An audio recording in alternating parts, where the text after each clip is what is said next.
Hey, what's going on, everybody? Today we're going to be talking about two books, graphic novels called Krime, guys.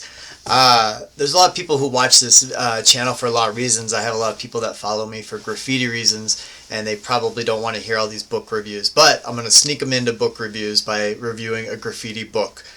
This was written by someone named Cower, Cower, aka Vince Vertical.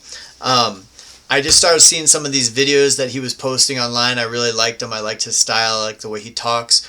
And so, as a Christmas present to myself last year, in December of 2025, I bought his two books. I didn't know what they would be, but I had seen some of the drawings. I thought the drawings were cool. All I knew is that it was a graphic novel about graffiti. I thought it would be like him telling his story, like a personal, true to life. This is how I got into graffiti. This is why I paint graffiti. Here's some of my crazy graffiti stories. It was not that. It's probably influenced by that, I would guess. I don't know much about him. He goes by the name Vince Vertical, but I'm pretty sure it's the same person that does this. Anyway, the story, it's two different graphic novels. You don't really need one to understand the other. They're different stories. It's sets of different stories. It sort of reads just like a comic book, and it reads like, if you can see like the different divisions, it basically reads like, 10 different issues of a comic book.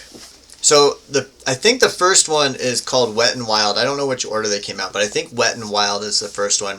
It's got like I said, maybe a dozen different stories, 10 different stories. It centers around these two dudes. One goes by the name Oppose, and I can't remember what the other one's graffiti name is. But basically, they're a couple, to kind of like just put it out as they're a couple of scumbags that like don't have, they live in a shack out in the woods, and they don't really, all they do is like steal paint and paint graffiti and like do drugs and get stoned.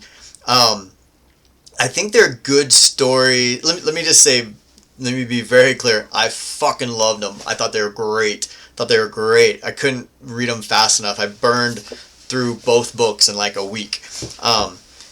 I think if you don't know anything about graffiti, they're kind of like weird, funny, raunchy stories. If you know anything about graffiti, or if you paint graffiti or have ever been around graffiti artists, it's all these inside jokes that are just so funny. And like, people that are involved in graffiti culture, people like myself, you love it. I love seeing tags, I love seeing graffiti, but also you hate it. Like, believe me, no one hates graffiti more than graffiti artists, because you see how bad it is, you see how annoying it is. Why did they tag on that? Why did they paint on that guy's house? Why did they go on that guy's, like, whatever. We all have our internal set of rules of what we think graffiti is supposed to be. And it's funny because everyone has their own rules, right? So people that are into graffiti, we argue amongst ourselves all the time about who's better, who's the best, who's the worst, like who should have done this or shouldn't have done that, how come they did that, why didn't they do that, how did they do that, blah, blah, blah, blah, blah, blah, blah. So this has a lot of jokes kind of about that, where like they're doing these impossible graffiti stunts that you can't do. They're also getting caught doing the dumbest, easiest graffiti stunts. You know what I mean? The sequel or whatever, the second book is called Still Ain't Shit. And I don't know, like I said, I don't know which one came out first. It doesn't matter. If you buy one, you should probably just go ahead and buy both of them at the same time. They're great. There's stories about, trying to date girls. There's stories about going to parties. There's also, this one had a story about like these people that are like wheat pasting. And there's all these like inside jokes about like sometimes corporations will do a street marketing campaign where they like hire graffiti artists to go out and hang up posters, or they'll, there's actually times where companies have paid graffiti artists to do graffiti of their thing, and there's all these like secret little things that are going on. There's been times where companies have designed billboards, and they design like graffiti into the billboard covering their own logo, and then they put up the billboard as if someone climbed up there and painted over their logo with graffiti. Why would a company do that? Because billboards with graffiti get noticed, right? So like companies have like pretended to vandalize their own stuff to get people to look at it. So there's like jokes in there about that where they're like fighting, like seriously fighting, like trying to murder and kill with like, you know, flying flamethrower technology, trying to kill the people that are doing this fake graffiti and all this other stuff. So I don't know.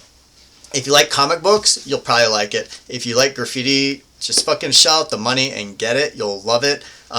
If you're not into comics and graffiti, find someone to borrow it from. It maybe isn't for you, but yeah, just cool drawings, cool graffiti stories, right up my alley. I wish there was 10 more. I would buy 10 more. All right, thanks.